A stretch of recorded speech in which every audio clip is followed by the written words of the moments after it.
My name is Dr. Ali Bose, and my chapter is challenging the myth that women's sport is less valuable than men's sport.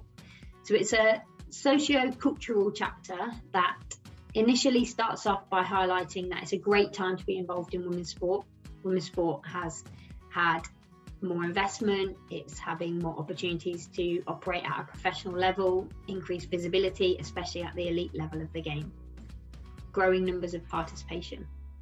However, it's often thought of that women's sport is seen as less significant or less exciting, less competitive than men's sport.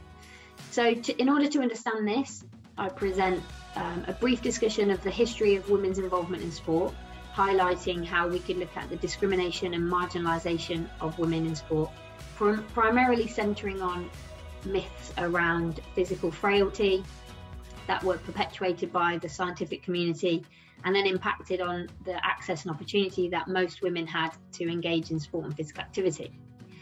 Once we have got a good grasp of the sort of impact of history, it's much easier then to understand why women's sport operates how it does in the present day. So we can say that there's a shifting acceptance of women in sport.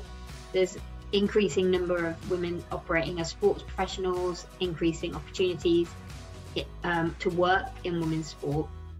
But in order to understand why women's sport might be seen as less valuable, we need to understand the historical context and also be able to understand and unpick some of the disparities that exist between men and women's sport, whether that's around pay or media coverage, for example. So some of the things I do in the chapter involves considering the impact of perceptions of sort of lower physical ability and unpicking those in relation to why it might be the case, drawing again on historical notions and drawing upon as well gendered ideologies and beliefs about what boys and girls and men and women can achieve.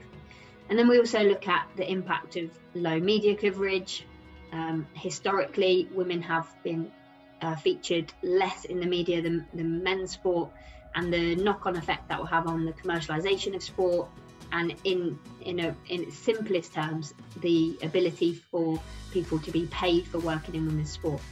And I conclude the chapter by asking coaches to be aware of some of these discussions, to understand that it's not a simple biological argument when looking at men and women's sport and their abilities and the value that we place on those sports.